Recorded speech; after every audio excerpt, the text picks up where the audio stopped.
Hi. Can you hear me? Let's see if you can hear me.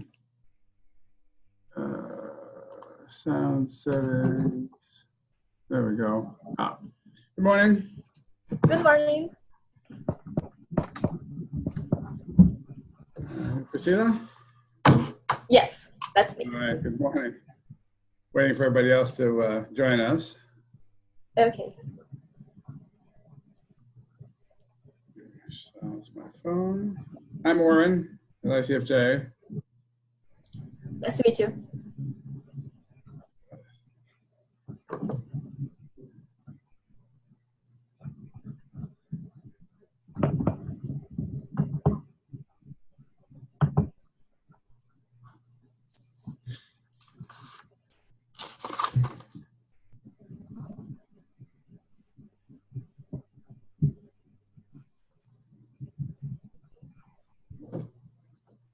What's on? Should I go over there? Yeah. Okay.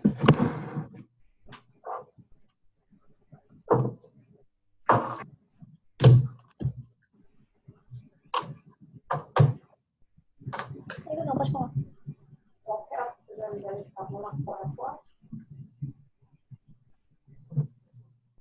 É muita gente? Não, foi só vitamina. Que vitamina? Ah, tá. Não, acho que é melhor esperar, tipo, deve acabar 1 hora. Antes de eu almoçar. Tá.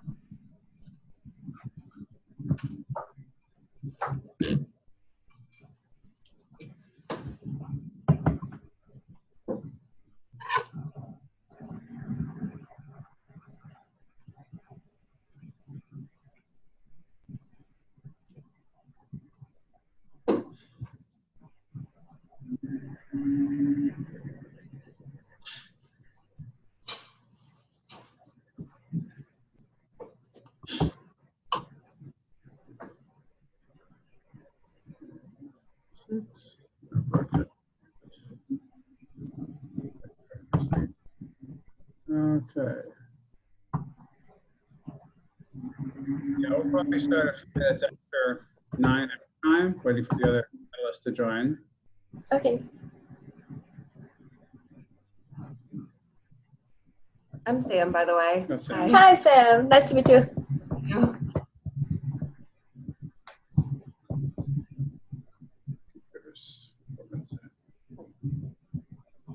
Huh? That's a lot. Yeah. It drifts. It used to be better.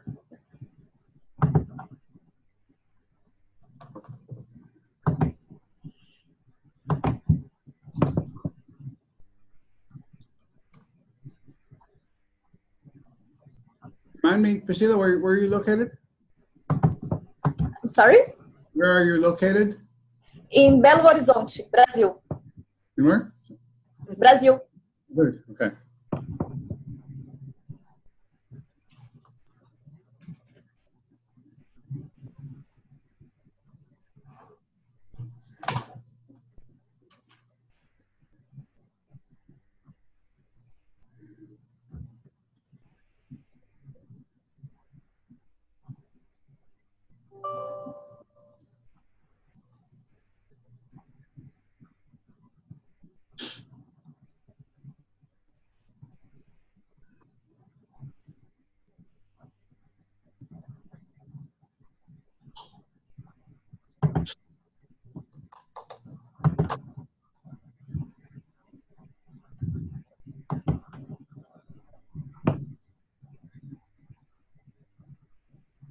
last night I made something with an avocado in it.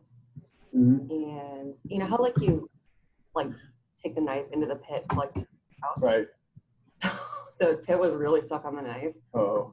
So I was like, I'm gonna take another knife and just like, you know, don't do that. That's a good Yeah. stitches or just No, I mean, I think it's fine. It wasn't even that bad, but because I was like, wow. I've done that with the knife went badly. Yeah. I guess I need to study the blade more because Yeah, I don't know how else I would have gotten it off though. I just like the Yeah. trash can on the handle, and maybe that works. But yeah, Yeah. I know exactly what happened. Avocado is dangerous. Good morning, Ursula. Hi, good morning. Hi. How are you? Very Good. good. You? Okay, hold on. I'm struggling with my headphones.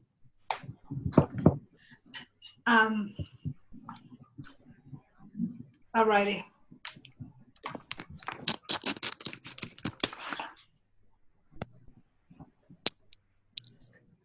So Ursula, just so I'm clear, I want to make sure I know how to pronounce your last name properly, so I don't screw it up on the webinar. O'Kuinghttons, you can say. Nathan. All right. Yes. Well, thank you very much, Oren, and thank you very much, Samantha, for organizing this. I think this is the first time that I see Samantha, I guess. Yep. Yeah. Because I have seen Oren in the past, Yep. virtually, though. Actually. So you're Tatiana, right? Priscila. Priscilla. Yes. So are you in Brazil? Yes, exactly. Oh, nice.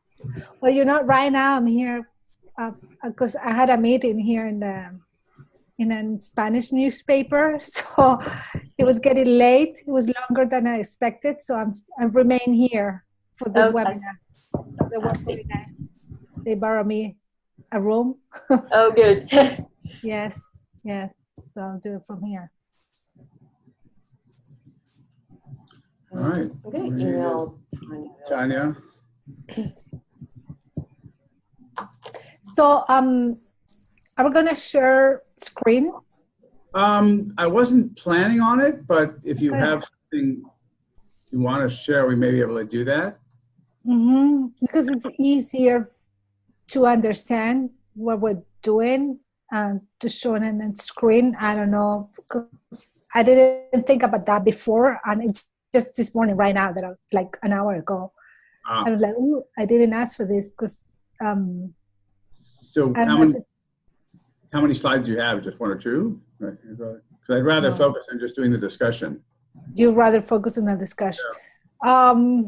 Maybe I can share some slides, not all of them, if it's possible. Otherwise, Yeah, we That's can, I think we can do that.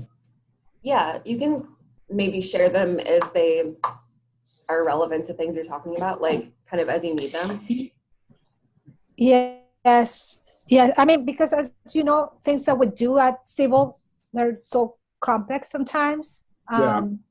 Some folks, they get confused with crypto economy and blockchain.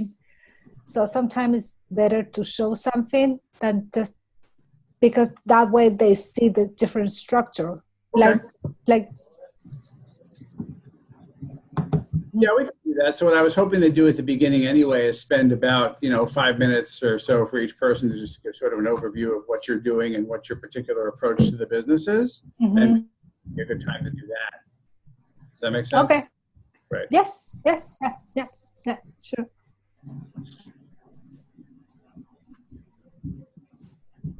I know. 2 minutes, I think. So this is gonna last an hour, right? Okay.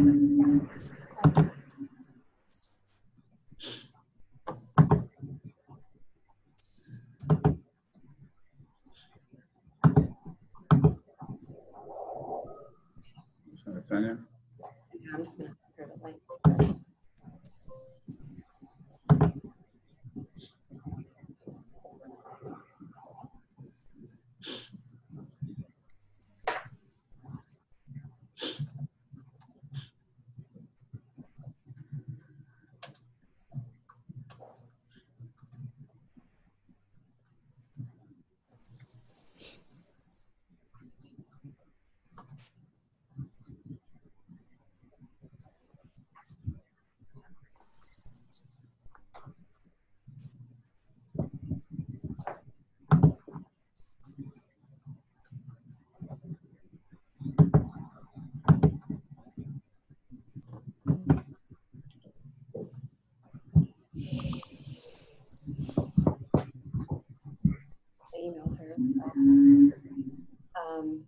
how long we should wait. Yeah, give it 2 minutes. You can join in. Yeah, I should probably start broadcasting if people are there. Yeah. Yeah. Okay, we're live. We're going to give it a few minutes until attendees start logging in. Okay. You remember how to do Facebook Live, right? Oh, from here or what? Yeah, from. Should we like if you go to more? Yeah, Oh, live on Facebook. live.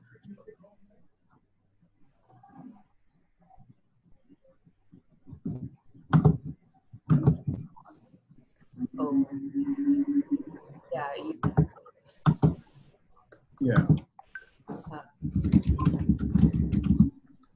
I can do that really quick. Okay. Oh, okay. Are you able to add people as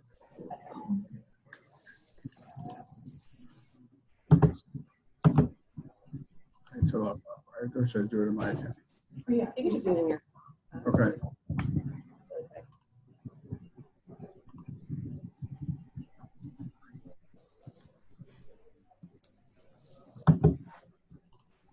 Let's try that again. Facebook.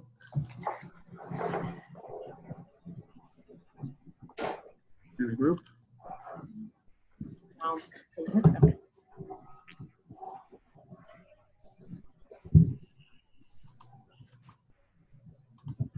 Hold on a second. We're going to set up the Facebook broadcast. Good morning, everybody. We're going to wait a couple minutes. We're waiting for our third panelist, and we'll get started in a minute or so.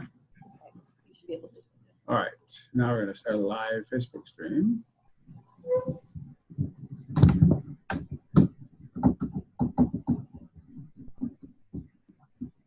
Where am I going? So, click the drop in.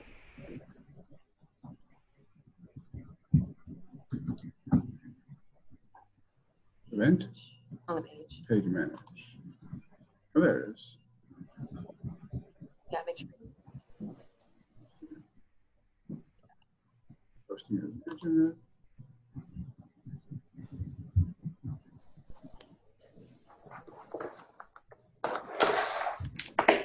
Oh.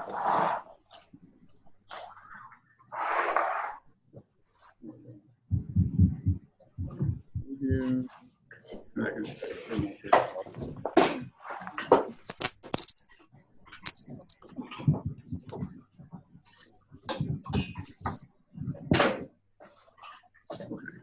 There we go. Cool. Good. Okay, we are now live on Facebook and live here. So let's get started, and we'll wait for Tania to join us when she can. So good morning, everybody. I'm Oren Levine from the International Center for Journalists, and I'm joined by two panelists, waiting for a third, to talk about sort of concepts around media innovation, media entrepreneurship, and options media entrepreneurships in Latin America. This is webinar sponsored by the folks at Civil, and it's sort of a recap of a series of live events we had in 3 countries in Latin America over the last few months. We had some live events in Mexico City and Buenos Aires and Sao Paulo, talking with local folks about opportunities for media entrepreneurship, ideas for media entrepreneurship, and we had a chance to meet some entrepreneurs and people with really interesting startup ideas, interested in starting their own media businesses.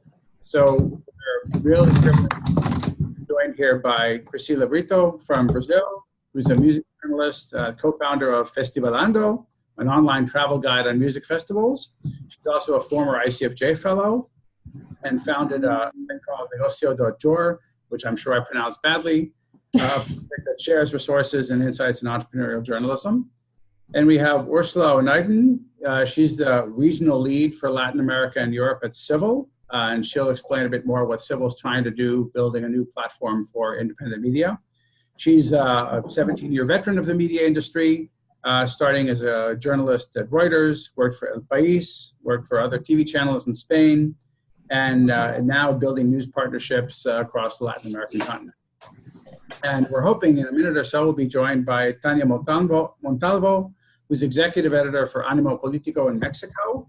And she was also a coordinator of Verificado 2018, which is a collaborative project to fact-check the Mexican elections. Her team also has a fact-checking project called El Sabueso, which won an award from ICFJ last year in our Truth Buzz contest for some really impressive work documenting their fact-checking results in the Mexico state elections. So what I want to start is, Priscila, I want to get a sense from all the panelists about, the media businesses you're working on right now. How did you get to where you are now in terms of building a model that's working for you? So Priscila, maybe start with you. Tell us a bit more about your enterprise and sort of how you decided to sort of implement the model that's working in terms of building a sustainable business.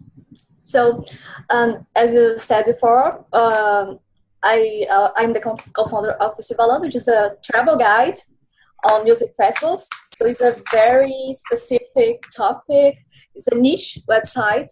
So me and my partner, we managed to find a business model and a revenue model that works best with niche business.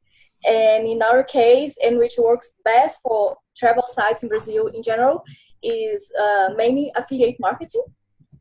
Basically, we offer the kind of services and products that our audience needs. We talk to people who are planning trips. So we offer them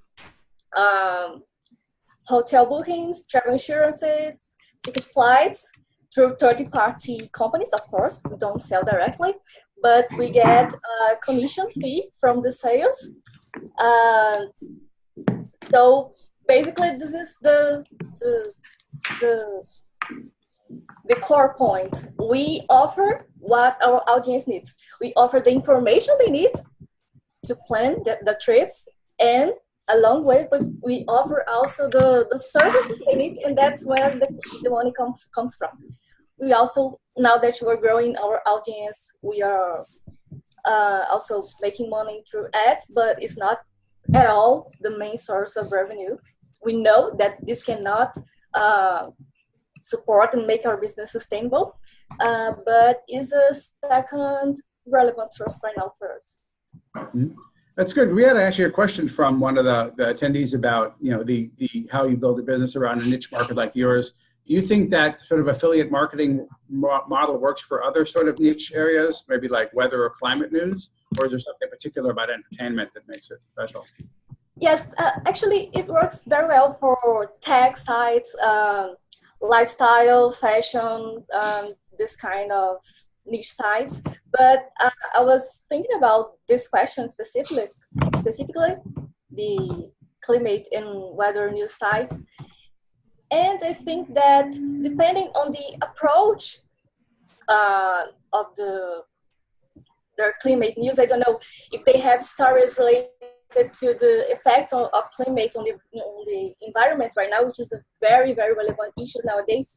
They may approach organizations that are investing in environmental issues.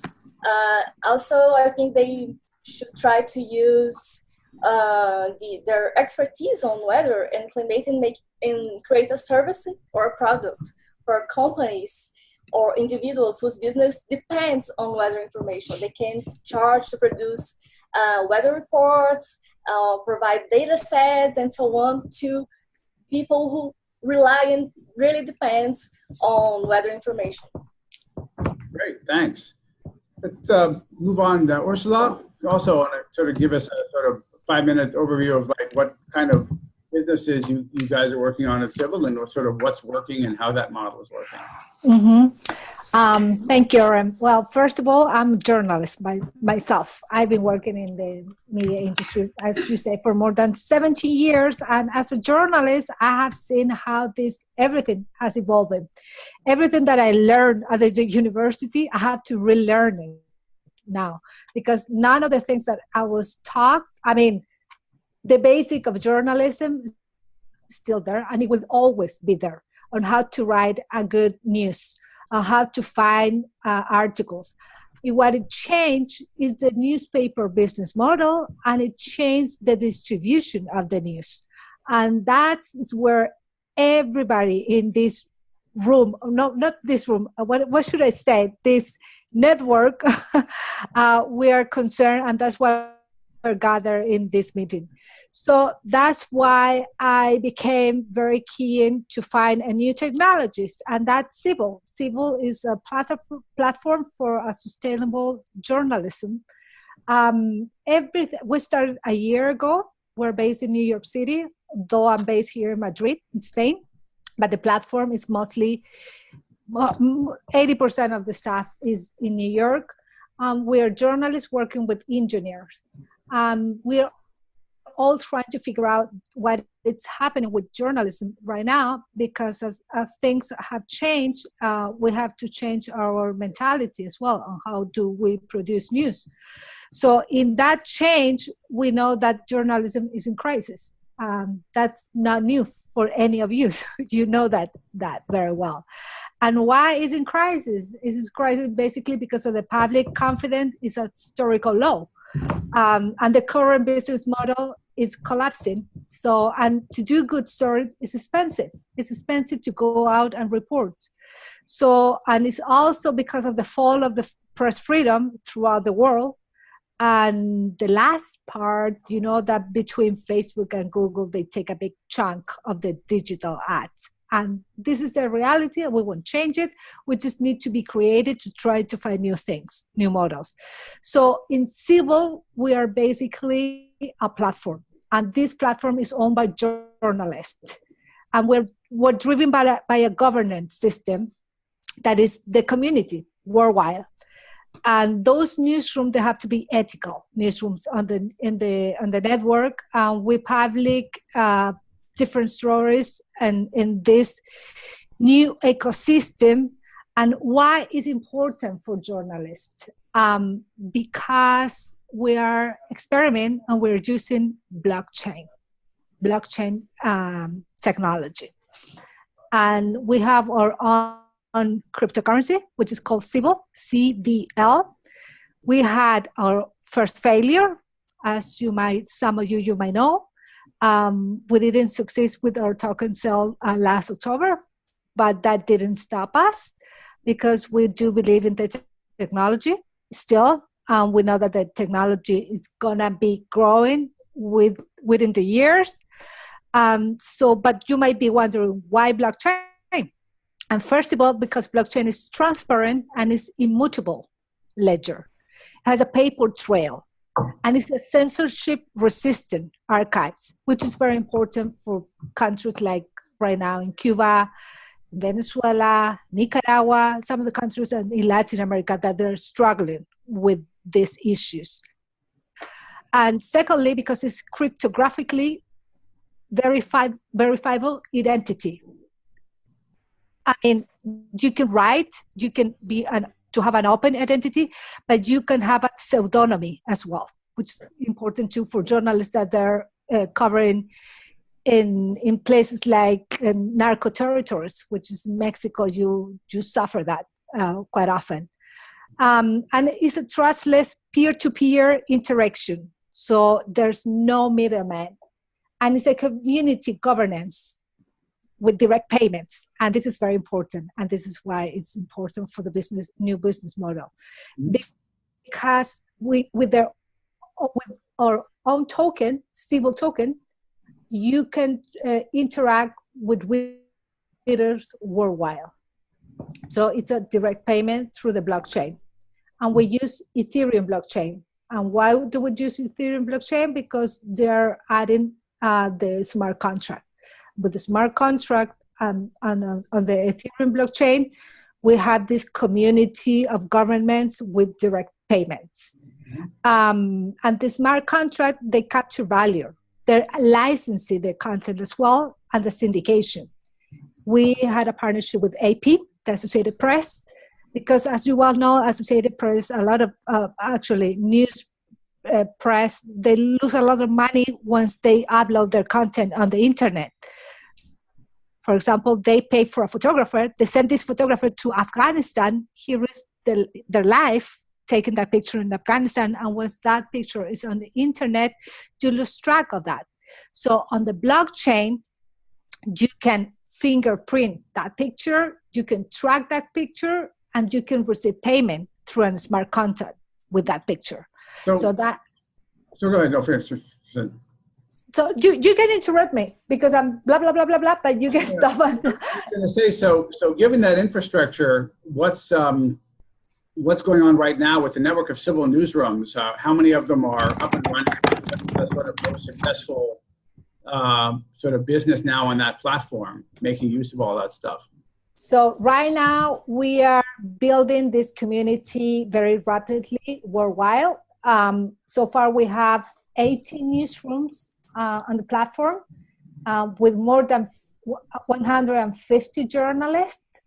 And two of these newsrooms are from Latin America. One is 14YM from Cuba and Dromomados from Mexico. We're expanding here in Spain and in Latin America, but so far there are 18. And what we are doing with them is the plugin on the platform, which is a little bit complicated because there's a lot of technology. You are a technology yourself, and you know how the technology works with different people. They use different CMS. We are mostly working with WordPress, so it's easier to transit those newsrooms with WordPress to the Civil plugin, which is the TCR, Token Curated Registry on Civil. And that's when you upload your content on the blockchain. And that's when the fun will start on January. Okay, great. So we'll get back to that in a little bit. Tania, I wanted to add you to the conversation. Thanks for joining us. And again, I just wanted to get us sort of an overview of your business at Animal Político, sort of how the business works, what's working in terms of how do you sustain the operation. Hi, thank you. In Animal Político, we are based in Mexico City. So the first thing that we do is actually the diversification of financing sources. As you know, it's like we must have like many sources at the same time, because sometimes one it's not working well, so we need many at the same time, combining and working together. Of course, we receive grants. We have many grants from, for example, Ford Foundation, Kellogg Foundation, and Open Society Foundation. But what we are doing now is that some of these grants are not exactly to specific journalist projects. I mean, we can use that grants. We are using that grants in order to invest in our operation to be better in our business model. For example, we have an Open Society Foundation grant that actually is for our commercial team and our audience team. It's not for a journalistic project, because we are investing in this commercial team that in the future, the next year, we'll be running again our crowdfunding campaign. I mean, I can talk a lot about crowdfunding because we have a model that actually is not working well, and we'll learn a lot that I can share with you about what not to do with a crowdfunding campaign. For example. Yeah, go ahead. For example, we run our crowdfunding campaign without knowing that we need to invest in a specific team to run that campaign. It's impossible to be journalists doing that campaign. You need people, specific administrative people, marketing people doing it, because the first problem that we faced, that we are changing now after this, we invest in our team of commercial team with this grant of Open Society that ends this year, is that you need to attend many complaints about how to pay, how to donate, how to be a subscriber. I mean, the amount of emails that you will receive saying, my card is not passing, I'm not finding the link, what happened if you are suggesting to donate $10, but I want to donate 5, and the amount of doubts, it's amazing. I mean, and it's impossible to control that if you don't have a team that actually knows how to attend people. Because we as journalists can answer all the emails, maybe. Sometimes it's completely impossible, but maybe you can do it. But you will be like, will be impossible for you to follow that people. If he sent an email, if someone sent an email saying my card is not passing, okay, you resolve the problem and he already passed the card. But Right. the next month, the same guy sent an email saying, I changed my card, I need you again. It will be impossible for you to do that follow-up. So you need a specific team to do that. We were using, for example, a platform, Kickstarter. I think it's for everyone. And what happened to us is that people felt that that was not Animal Político. When they opened Kickstarter in order to donate, people actually said first, this is not Animal Político. This is another website. And even the landing page that we have in Kickstarter has like, we are Animal Político, and have like what we would do and that kind of things. People has many doubts about why we were using what is Kickstarter.com/Animal Político, and it's not Animal Político/donate or something like that. So the campaign must be, you need to decide if the campaign must be permanent or not, and it will be very clear in your website that you are asking for subscribers. I mean, maybe this is something for Latin America, but another thing that we learned is that if you ask for donation, people felt like that you are begging. It's the word, like, so the message that actually in which the people collaborate, it's if the call to action is to be part of the team, to collaborate doing journalism, to be like more like you will be one of us, you will be part of the Animal Político's family. In that way, people connect with this part that actually they trust in you. So that's the first part. If anyone must want to launch a crowdfunding campaign, first you need the trust of the people, and you need to communicate that people must know that you will be the difference in an environment where there is not enough information, there is lack of information, enough freedom of the press. You will be the difference. And in that sense, your content must have a specific quality and must be completely different.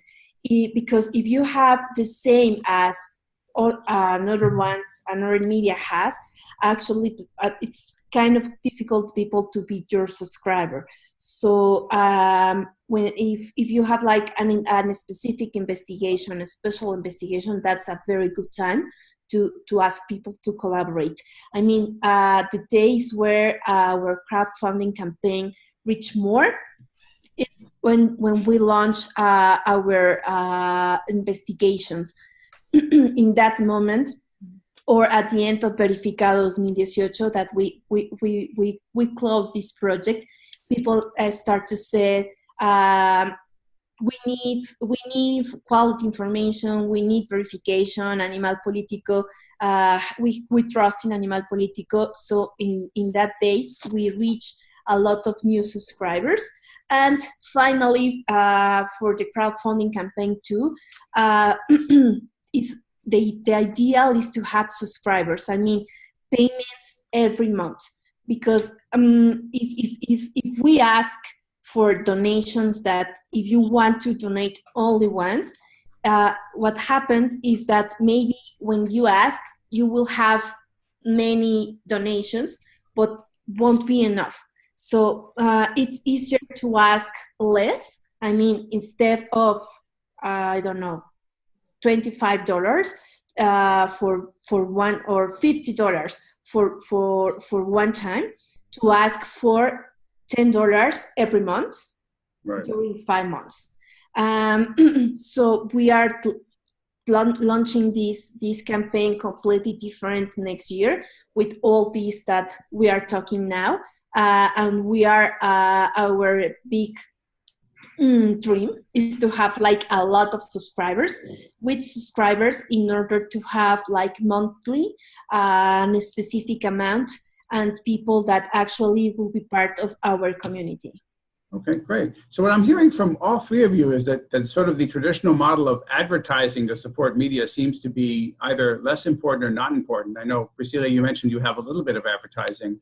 Ursula, I'm curious about that. Is that when in the most successful civil newsrooms, are they using advertising at all, or are they also looking at more sort of being part of the team models or affiliate models? Yeah, Ursula? Yes. Yes, on civil, no, we are ad free, and we don't like the ad model, because as I said before, part of this big chunk, it goes to Facebook and Google. And even as a journalist myself, I've been working for Facebook for free in the past. I used to do a lot of Facebook Live for the El País newspaper. Those are great. I love it. It's just the fact that newsrooms, they don't receive any revenue out of this. So we are ad free. We are a type of crowdfunding as well, as Tania said, because with the civil cryptocurrency, which that cryptocurrency doesn't make sense out of the journalism ecosystem. Just to co-create this journalism ecosystem funding, and to be inside these newsrooms worldwide. It doesn't make sense to have that cryptocurrency to buy a coffee. It doesn't work that way. It's just inside this. So we're betting in that, on that type of revenues for newsrooms, mostly. So with the newsrooms that are running now, how are they making revenue right now? Because I know the cryptocurrency is still a bit sort of a work in progress. Yes, crowdfunding. And one of the most successful crowdfunding was Colorado Side, which was very well known in the US. They're former journalists from Denver Post, which they created that newsroom last June. And so they launched this kickstarted crowdfunding, which is super successful in Denver. And yeah, basically they do that, right? Because we're building the technology and we're building the ecosystem. Chicago Black Club, they also did a crowdfunding, and they're funding fundings from foundations in the US. So that's basically the model right now, the newsrooms in civil, they're living with. But in the future, when we create new tools for microtipping, and this new currency will be working likely, that's the future that we are betting. Okay, great. And Priscila, I'm curious to hear, because what we've heard from Ursula and Tania, these ideas of like building sort of communities of people who feel like part of the team. I'm curious at how that applies in your case, that sort of building that engagement and sort of identification from your audience. Yeah, well, we started as a blog. So from the beginning, we had this very personal way of writing stories. We write in the first person, and it wasn't our intention, but we realized from the very start that people really identified with us, me and Graciele, which is my partner. And since we give information on travel planning from the point of view of our own experience, people tend to rely too much on us, on our image, and on what we are saying. So that's the main value we have to work on this community building is actually our personal image and the credibility we give, we show to people. And that's on what we are working right now, on our personal image, because people rely and relate to us. And actually, for the next year, we're starting to develop a donation or membership program. We don't know yet, but that's one of the main projects we have for the next year is start to develop this new revenue stream, which comes from direct donations from our community, from our audience.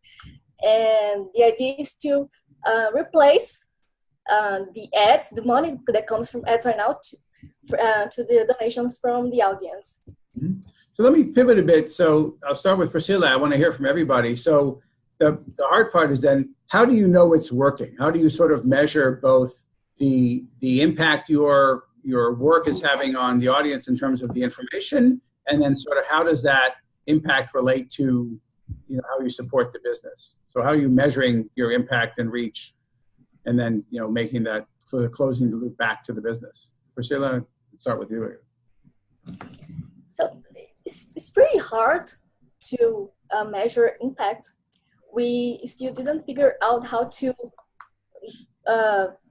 make this measure in an accurate way. But we try to identify how much, how intense is the response we have from our audience, and how much they respond to a call to action that we launch in the website or in the social media. And from time to time, as time goes by, we realize that the reactions people are having are becoming more consistent, and that's it. I really don't know how to answer this accurately. How measure impact, but that's all I can say right now. So Tania, I'm curious. You probably have been working on that. Yeah, well, first I will say that something important in Animal Político is that our traffic, our audience, doesn't depend on Facebook and Twitter. So people actually it's organic traffic. So we have like a community that it's actually reading Animal Político and that it's looking for our information on our site. Our special reports, investigations has a time of reading minimum 5 minutes. I mean, if we have video and we have long tests and we have mini materials, people actually in average spend 5 minutes reading. But I would say also that most of our principal sources, financing sources, are based, or we achieve that sources based in trust. Not only, for example, the grants that I already mentioned, I also, for example, do consultancy. We have different kind of consultancy with civil society, with other media. We are doing training also, for example, training for other journalists based in the investigation that we actually published. If we published 2 years ago, something about corruption, that investigation after became like a manual for transparency and a manual for methodology to do some investigation in corruption. And that manual, it's the base for training to journalists, and we are paid for those trainings. And also we have different trainings for using transparency law. Now we have trainings for verification and fact-checking. So we can do that because our work, it's the base. And we are doing also consultancy, for example, with civil organizations or different media in how to use social media, for example.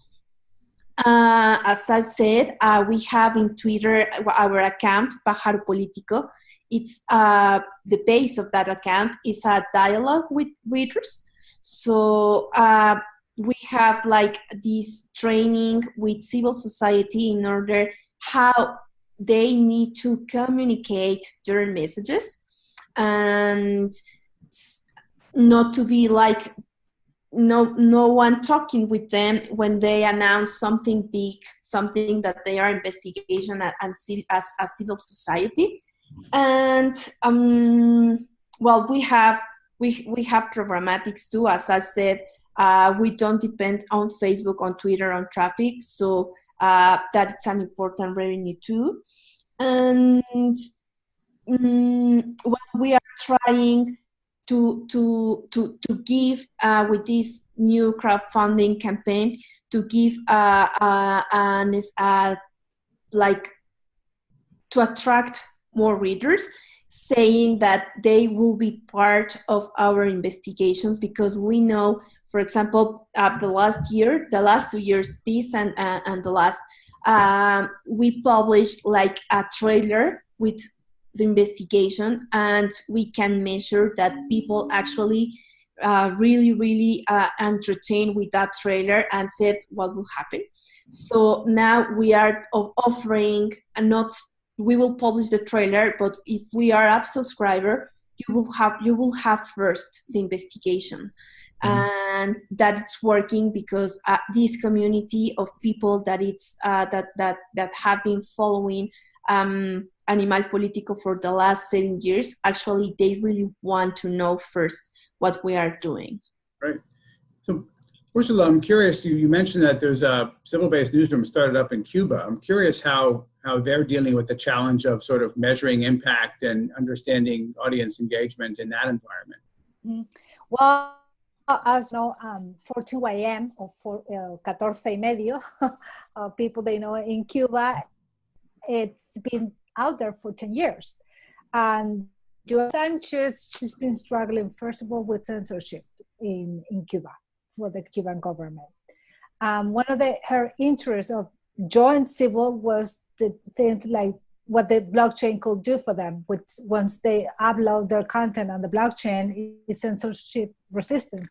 Not any government, they can take that content from the website. Right. So, and secondly, for them, it's very important. It's very important to have that. Secondly, they've been struggling as everybody else, finding ways on their business model. We just give them, they're going to have again now this month. So the real action on how we can say that 14YM is making revenue through civil, it will come with during the next year. Because right now we are preparing the platform. We're preparing the newsroom. We're creating the ecosystem. So we don't really know how to measure this, because this is up to all the newsrooms and the ecosystem that we're building right now. But on the 14YM, of course, they're struggling and they just do journalism.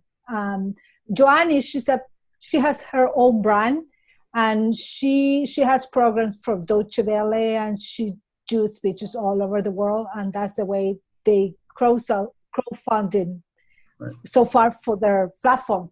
But how they understand like who's reading them, and how do they understand sort of the impact of the work, sort of a two-way communication with their readers and audience. if they, are they using like social media metrics or the things that people use in other countries, or they have to do different methods of trying to understand that, given the... Well, Cuba is very particular because, first of all, the people from Cuba, they don't have access to the internet. Right. So they're not very keen on social media, although they really know about Facebook, Twitter, Instagram. It's just the fact that it's very new for them as well, because they don't have the real use of the internet. So right. they do really communicate mostly with the diaspora, the Cuban diaspora in Miami, in Europe, all over the world. And yes, and they, of course, they use Twitter. Joanne is just a Twitter queen. They use a type of social media.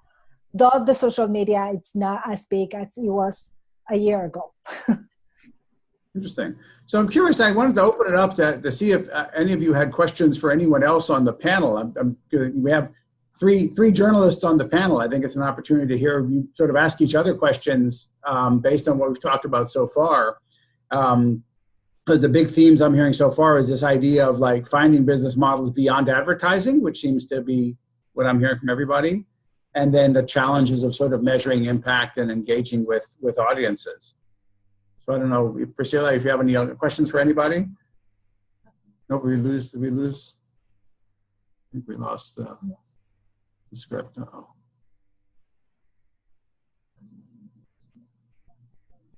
I think we may have lost everybody. There we go. Sorry about that. He's back. You're back. Sorry about that. We had an internet collapse. Yes. I think we're back. back. That's what we were trying to figure out. Yes, you guys are back. All right. Anyway, I was going to open it up to see if any of you had questions for anyone else on the panel, since we have three really experienced journalists. And maybe Priscilla, start with you. You want to ask any, sort of talk to each other. I'd like to get a conversation going among the three of you to sort of flesh out the things we've talked about around impact and sort of the challenges of business models, especially without advertising. So I know pretty much of Animal Político. So I'd like to ask for Tania. I know that you started first as a Twitter account. And I want to know how do you balance, how do you use social media as a way to boost your reach? And at the same way, how do you not get dependent on social media and all these platforms, because this is very risky for us to depend on these platforms. So how do you make this balance? I think with the years that must be changing. I mean, at the beginning, as you mentioned, we born in Twitter, and we depend a lot of Twitter for many years. So we changed that because actually people that it's like the public of Animal Político, they are on Twitter, but and we conquer them in social media with Pájaro Político, talking with them, doing questions, answering. I mean, in Mexico, it's not common that when someone asks or said you are wrong, this is a mistake, that you can receive an answer. Is that not common? So we actually do that. We answer all the time what people ask. And sometimes, for example, also if people is asking for something like, why maybe you should investigate this, we actually did it. And that kind of things actually allowed us to have this community on Twitter or on social media. But now they are like loyal to us, and they don't need to read what we put on social media in order to read it. They enter directly to Animal Político, and in that way we now don't depend on the traffic that it's actually from social media. I mean, now our traffic from Twitter, it's like less than 10%, and Facebook is 14%. What happened with Facebook, it's like a very funny story that actually is that when we didn't know how to use Facebook. I mean, we always use Facebook, but we did it wrong. So at the beginning, we post like everything every 10 minutes, and actually the algorithm of Facebook block us. And when we notice that and start working in order to, okay, we need to recover our audience in Facebook, probably it was too late. And we have many people in Facebook, but it's people that actually enter to our profile in order to read what we have. It's not that we are posting all the time. And so we have this little audience on Facebook. We recover a lot, but in some point we notice that our audience from Facebook will be like this, all the time. Yes. So we decide not to depend or not to focus a lot on Facebook, because sometimes, some days, we have like many audience from Facebook, but maybe the next day will be like nothing. Right. So that's why we are not doing a lot of Facebook Live coverage, for example. We are not doing a lot, but we are using some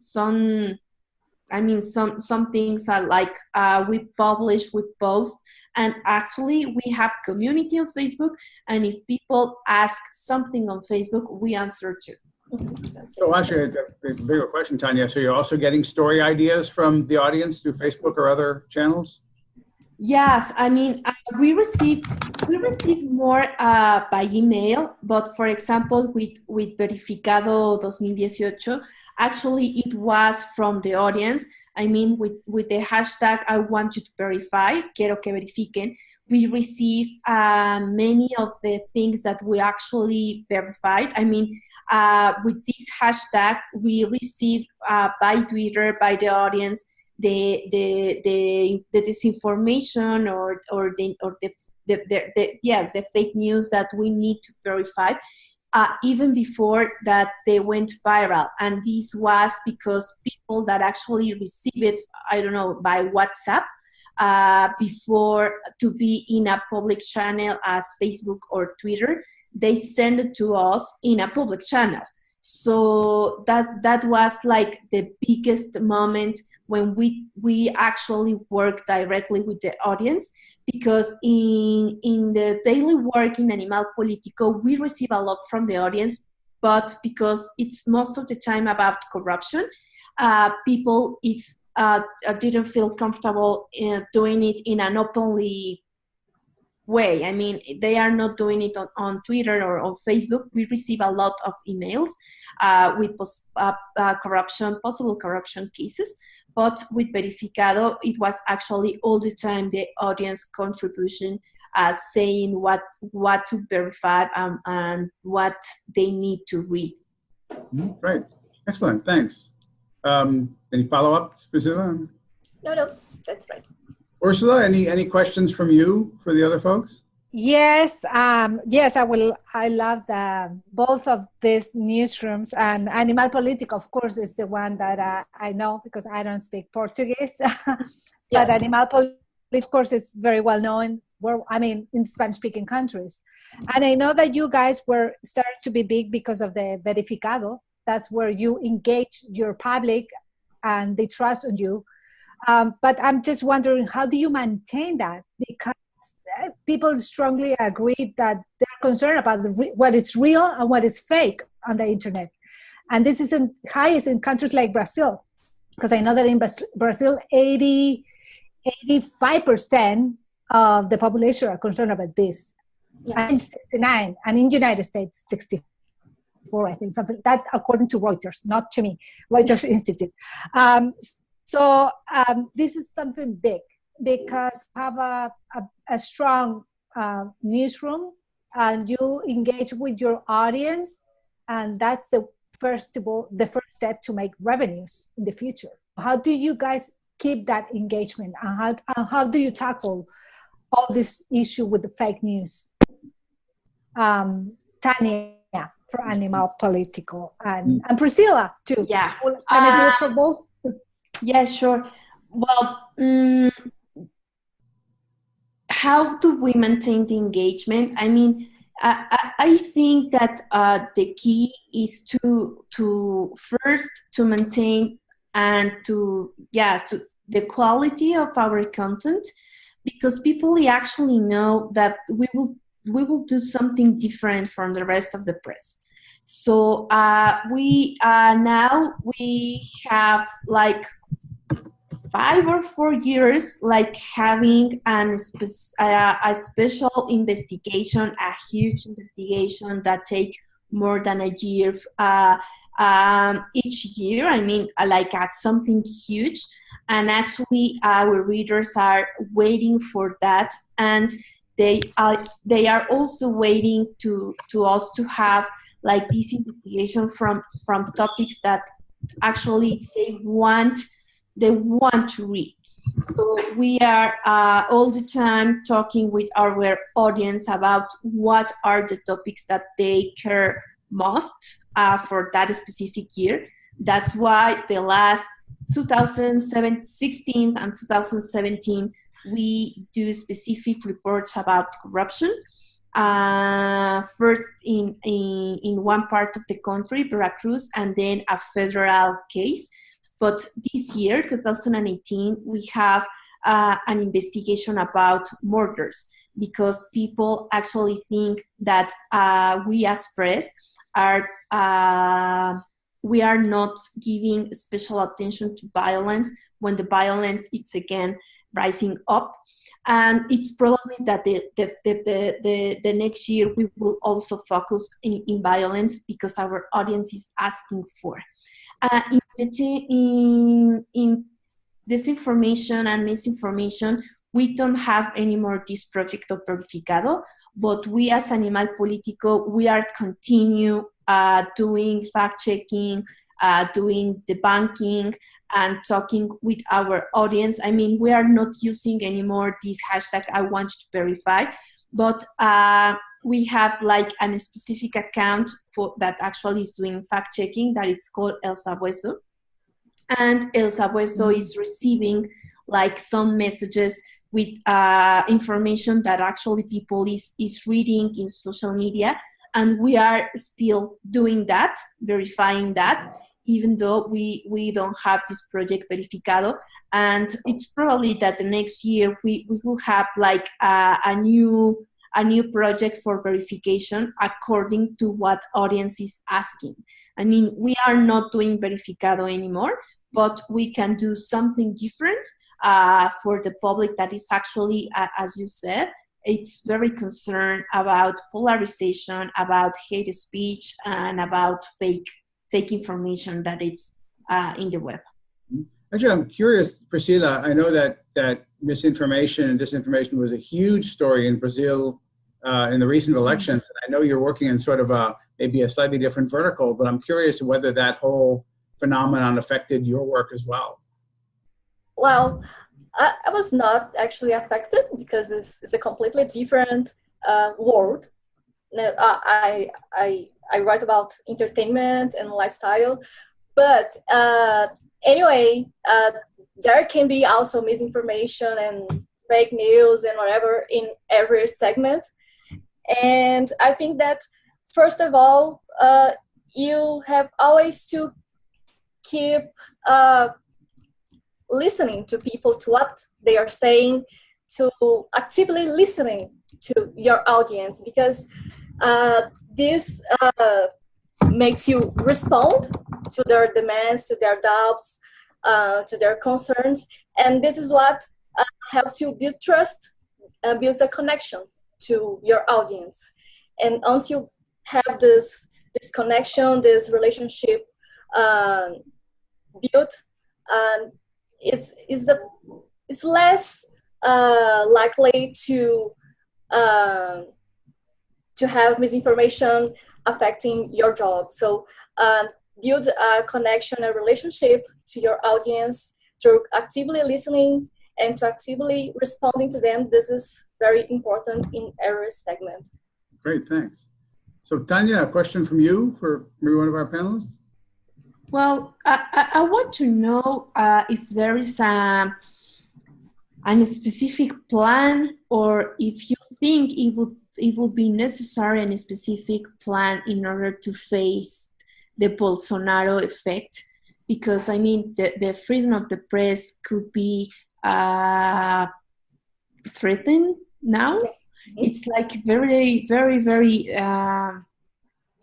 difficult a topic. So I don't know if you were thinking that maybe journalists must change something or specific things after this. Yeah, well, personally, right now, I'm very concerned and I'm very frightened because I have no idea on what's happening from now on. And we know that the forecast is not good, but we don't know exactly how bad it is, how things are going on. So what I'm trying right now is to take some security measures on all the website structure, social media accounts, and so on.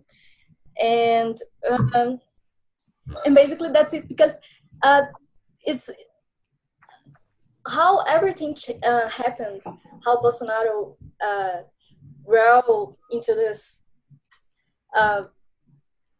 phenomenon, political phenomenon. It was so unexpected. Anyone could not say, like 1 year ago or 2 years ago, that he would be our president right now. So this showed me how unpredictable things can be. And this is how I feel right now regarding the future in the next year. I think I will wait for things to come to respond to them, because I really have no idea on what is coming. And I'm really frightened. But that's the feeling worldwide. The unpredictable is everywhere, not just in Brazil, it's everywhere. And we are evolving to something that we don't know we're evolving, but we are evolving. Right. Yes. I hate to end on such an unpredictable, uncertain note, but I'm afraid that's sort of the end of our time. So I want to thank you all for joining the webinar. I hope you learned something from it, and I hope our audience learned something. And again, we have a live stream up on Facebook, so you can always go back and check it out and share that. I think we can share that. We'll share that link on IJNet, so you can, if you didn't have a chance to attend and want to tell your friends about it, you can do that as well. Sam, anything else we need to tell folks before we leave? No, I think that about does it. All right, great. Well, thanks again for your time. Thanks everybody who Thank you, everybody. And thanks to our superb presenters. I really appreciated your thoughts and questions. Thank you, Aaron. Thank you, everybody. Thank you, everybody. Thank you. All right, Bye-bye. bye. Bye. Bye.